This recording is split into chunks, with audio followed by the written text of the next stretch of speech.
फिर चक के ले चला तेल का टैंकर डुलिया सी वो लगे मेलन ते छिक पे आग की पता नहीं कितने बंदे ही उत्थे खत्म हो गए। चलो आई ਜਾਂਦਾ ਹੀ ਤੇਰੀ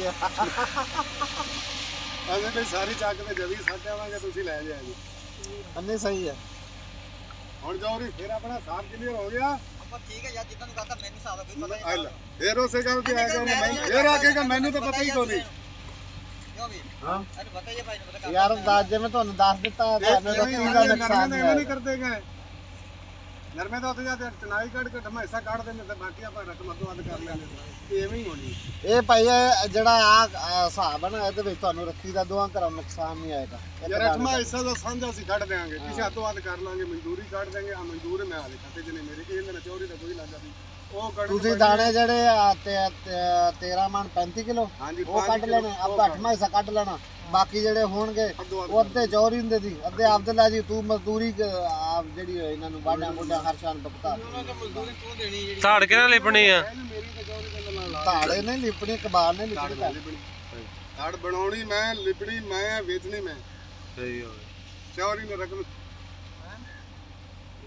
ਚੋਰੀ ਰਕਮ ਲੈ ਚਾਹੇ ਕੀ ਪਤਾ ਚੋਰੀ ਆਪ ਵੀ ਰੱਖ ਲੈ ਯਾਰ ਤੂੰ 500 ਨੂੰ ਤੇਰੇ ਨਾਲ ਕੰਮ ਹੋਈ ਮੇਰੀ ਕੁੜੀ ਨੇ ਕਿਹਾ 550 ਨੂੰ ਵਿਕਦੀ ਹੈ ਮੈਂ ਕਿਹਾ ਮੈਨੂੰ 50 ਤੈਨੂੰ ਛੱਡਿਆ 500 ਦੇ ਹਿਸਾਬ ਨਾਲ ਦਾਣੇ ਤੁਲੇ ਪਏ ਨੇ ਆਪਣੀ ਤੂੜੀ ਮੈਨੂੰ ਅੱਛਾ ਇਹ 500 ਤੂੰ ਰੱਖ ਲਾ ਨਹੀਂ ਮੈਂ ਨਹੀਂ ਰੱਖਦਾ 500 ਮੈਂ ਤੁਹਾਨੂੰ ਇੱਕ ਗੱਲ ਦੱਸਦਾ ਜੋ ਤੁਸੀਂ ਤੂੜੀ ਵੇਚਣੀ ਆ ਨਾ ਤੁਸੀਂ ਦੋਵਾਂ ਨੇ ਕਹਣਾ ਵੀ ਆਹ ਰੇਟ ਲੱਗਦਾ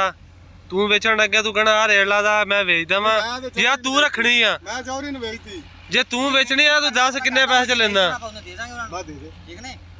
ਨਾ ਮੈਂ ਕਹਿੰਦਾ ਲੈ ਕੇ ਜਾ ਹੋਰ ਕੀ ਚਾਹੀਦਾ 500 ਨੂੰ ਤੂੜੀ ਚੌਰੀ ਤੇਰੀ ਹੋ ਗਈ ਤੂੰ ਵੇਚਦੇ ਅਗਰ ਤੇ ਆਖੇ ਵੀ ਮੇਰੀਆਂ ਬਾਹਾਂ ਖਾਈਆਂ ਨੇ ਕਬਾਲ ਨਹੀਂ ਵਿਕਦੀ ਏ ਫਿਰ ਤੂੰ ਮੈਨੂੰ ਦੱਸੀ ਆਪਾਂ ਰਲ ਮਿਲ ਕੇ ਉਡਾ ਦੇਵਾਂਗੇ ਧੜ ਤਾਂ ਬਣਾਉਣੀ ਓਏ ਅੜਾਈਓ ਨਾ ਫੇਰ ਪਰੇ ਦਵੀ ਵਾਲੇ ਤੇ ਸ਼ਿਫਟ ਕਰ ਦਈਓ ਛੇੜਦਾ ਤੂੜੀ ਵੀ ਅੜਾਈਓ ਨਾ ਰੋਣੇ ਚੱਲ ਪਏਗਾ ਖਾੜੇ 'ਚ ਰੱਖਿਆ ਕੁੜੀ ਅੜਾਈਓ ਨਾ ਪਾਈਓ ਪਰੇ ਜਵੀ ਵਾਲਾ ਖੇਤ ਮੇਰਾ ਵਾ ਤੂੜੀ ਉਹ ਚ ਰੱਖ ਦਈਓ ਤੇਰੇ ਉੱਤੇ ਜਵੀ ਵਾਲੇ ਤੂੜੀ ਪਾਏਗੀ ਸਾੜ ਮਾਰੇਗੀ ਫਸਲ ਨਹੀਂ ਉਗਣੀ ਤੇਰਾ ਮੈਂ ਉਸ ਲਿਪ ਦਾਂਗਾ ਤੁਸੀਂ ਅੜਾਈਓ ਨਾ ਮਤਲਬ ਇਹ ਆ ਇਹਨੇ ਭਾਈ ਰੂਟਾ ਵਾਟਰ ਸ਼ਾਮੀ ਚੱਲ ਜਾਏਗਾ ਰੂਟਾ ਵਾਟਰ ਉਸ ਬੰਦੇ ਦਾ ਭਾਈ ਨਾਂ ਹੈ ਉਹਦਾ ਨਾਂ ਹੈ ਰੂਟਾ ਵਾਟਰ ਤੇ ਦਿਹਾੜੀ ਦਾ 15 ਧੜਾ ਬੰਦਾ ਹੈ ਇਹਨੂੰ ਕੀ ਕਹਤਾ ਨਾਂ ਇਹਦਾ ਰੂਟਾ ਵਾਟਰ ਹੈ ਬੰਦਾ ਉਹਨੂੰ 10 ਮਿੰਟਾਂ ਚ ਬਣਾ ਕੇ ਉਹਦੇ ਲਿਪ ਕੇ ਤੇ ਚਲੇ 10 ਮਿੰਟ ਚ ਧੜ ਬਣਾ ਦਿੰਦਾ ਧੜ ਬਣਾ ਦਿੰਦਾ ਨਾਂ ਹੁੰਦਾ ਰੂਟਾ ਵਾਟਰ ਮੈਨੂੰ ਬੰਦਾ ਸ਼ਾਮੀ ਮਿਲਵਾਉਣਾ ਹਾਂ ਠੀਕ ਹੈ ਬੁਲਾ ਲੈ ਜਾਣਦਾ ਨਹੀਂ ਯਾਰ ਉਹ ਨਾ ਮੈਂ ਕਿਹੜਾ ਰੂਟਾ ਅਕਰਮ ਮੋਚੀ ਉਹ ਤੇਰੀ ਛਤੀ ਉਹ ਮੈਂ ਤਾਂ ਦੂਜਾ ਹੀ ਸੁਣਿਆ ਫੂਲ ਦਾ ਹੀ ਨਾਂ ਨਹੀਂ ਅਕਰਮ ਦੀ ਧੜ ਬਣੀ ਕਿ ਫੂਲ ਨਾਲ ਵੀ ਧੜ ਬਣਾ ਇਹ ਫੂਲ ਦੀ ਉਹ ਵੇਖ ਧੜ ਬਣੀ ਸੀ ਰਾਤੀ ਥ੍ਰੈਸ਼ਰ ਕੱਢ ਕੇ ਅਸੀਂ ਥ੍ਰੈਸ਼ਰ ਛੱਡ ਕੇ ਮੁੜ ਕੇ ਤਾਂ ਧੜ ਬਣੀ ਪਈ ਟਰਾਲੀ ਛੱਡ ਕੇ ਦਾਣਾ ਤੇ ਥ੍ਰੈਸ਼ਰ ਪਾਉਣਾ ਹੈ ਨਾ ਵਾਪਸ ਧੜ ਬਣਾਈ ਪਈ ਸੀ